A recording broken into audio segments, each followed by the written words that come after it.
ಎಲ್ಲರಿಗೂ ನಮಸ್ಕಾರ. ಈ ದಿನ ಮಸಾಲ ರೈಸ್ ಮಾಡುವುದನ್ನು ನೋಡೋಣ ಬನ್ನಿ.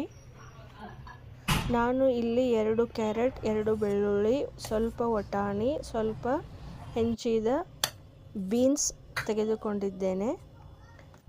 ಮೀಡಿಯಂ ಸೈಜ್ನ 2 ಈರುಳ್ಳಿ, 2 ವಾಟೆಯಷ್ಟು ಅಕ್ಕಿ, ಸ್ವಲ್ಪ ಕರಿಬೇವು. ಇದನ್ನು ಕೇವಲ 20 ರಿಂದ 30 ನಿಮಿಷಗಳಲ್ಲಿ ತಯಾರಿಸಬಹುದು. ಮಸಾಲ ರೈಸ್ ಎಂಬುದು ಭಾರತೀಯ ಪಾಕ ಪದ್ಧತಿಯಲ್ಲಿ ಬಹಳ ಜನಪ್ರಿಯವಾದ, ರುಚಿಕರವಾದ ಮತ್ತು ಸುಲಭವಾಗಿ ತಯಾರಿಸಬಹುದಾದ ಒಂದು ಅಡುಗೆ. ಇದನ್ನು ಹೆಚ್ಚಾಗಿ ಮಧ್ಯಾಹ್ನದ ಊಟಕ್ಕೆ, ಲಂಚ್ ಬಾಕ್ಸ್ಗೆ ತಯಾರಿಸುತ್ತಾರೆ.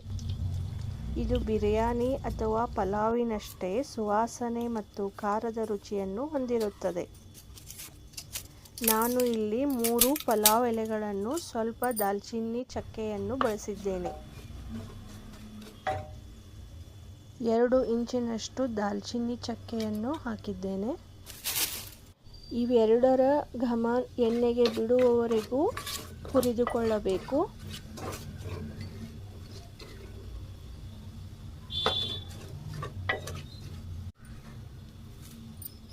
ನಂತರ ಒಂದೊಂದಾಗಿ ಎಲ್ಲ ರೆಡಿ ಮಾಡಿಟ್ಟುಕೊಂಡಂಥ ತರಕಾರಿಗಳನ್ನು ಹಾಕಿಕೊಂಡು ಚೆನ್ನಾಗಿ ಬೇಯಿಸಿಕೊಳ್ಳಬೇಕು.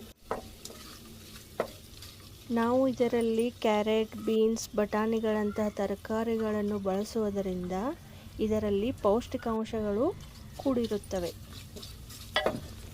ಮಣ್ಣಿನ ಪಾತ್ರೆಗಳನ್ನು ಬಳಸುವುದರಿಂದ ಸಿಗುವ ಪ್ರಮುಖ ಆರೋಗ್ಯ ಪ್ರಯೋಜನಗಳು: ಮಣ್ಣಿನಲ್ಲಿ ಕ್ಯಾಲ್ಸಿಯಂ, ರಂಜಕ, ಕಬ್ಬಿಣ, ಮೆಗ್ನೀಸಿಯಂ ಮತ್ತು ಸಲ್ಫರ್ನಂತಹ ನೈಸರ್ಗಿಕ ಖನಿಜಾಂಶಗಳಿರುತ್ತವೆ.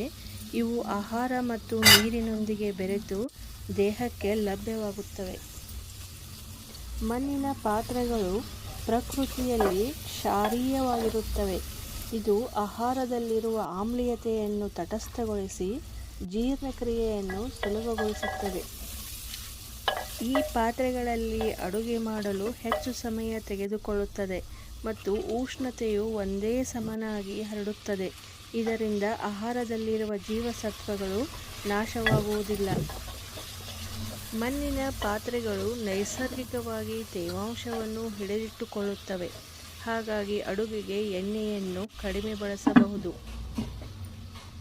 ಮಣ್ಣಿನ ಪಾತ್ರೆಗಳು ಆಹಾರದ ರುಚಿಯನ್ನು ಹೆಚ್ಚಿಸುವುದರ ಜೊತೆಗೆ ಆರೋಗ್ಯಕ್ಕೆ ಅತ್ಯುತ್ತಮವಾದ ಆಯ್ಕೆಯಾಗಿದೆ. ಎಲ್ಲ ತರಕಾರಿಗಳು ಚೆನ್ನಾಗಿ ಬೇಯ್ದ ನಂತರ ನಾವು ಇದಕ್ಕೆ ಅರಿಶಿಣದ ಪುಡಿಯನ್ನು ಹಾಕಬೇಕು. ಮನೆಯಲ್ಲೇ ಮಾಡಿದಂತಹ ಮಸಾಲೆಯನ್ನು ಹಾಕುತ್ತಿದ್ದೇನೆ.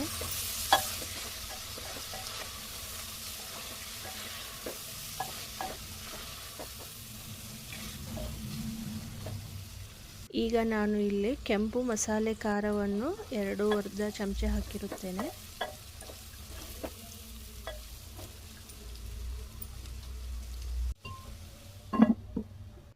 ನಾವು ಮೊದಲೇ ತೆಗೆದಿಟ್ಟುಕೊಂಡಂಥ ಅಕ್ಕಿಯನ್ನು 2 ರಿಂದ 3 ಬಾರಿ ತೊಳೆದುಕೊಂಡು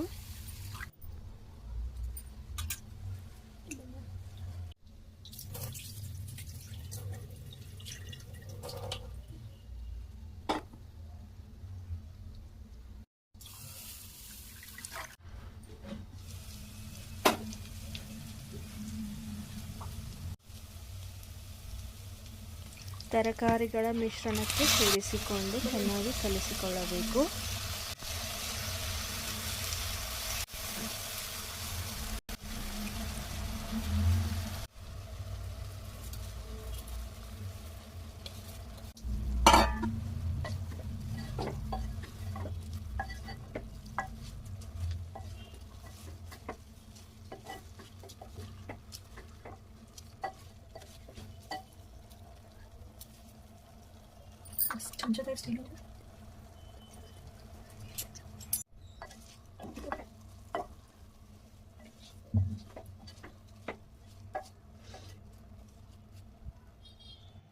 ಈಗ ನಾವು ಅಕ್ಕಿಯ ಮಾಪಿಗೆ ತಕ್ಕಷ್ಟು ನೀರನ್ನು ಹಾಕಿ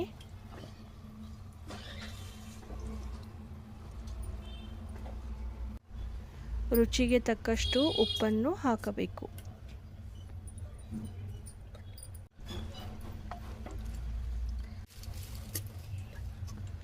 ನಾನು ಮೇಲೆ ಸ್ವಲ್ಪ ಸಕ್ಕರೆಯನ್ನು ಹಾಕಿದ್ದೇನೆ.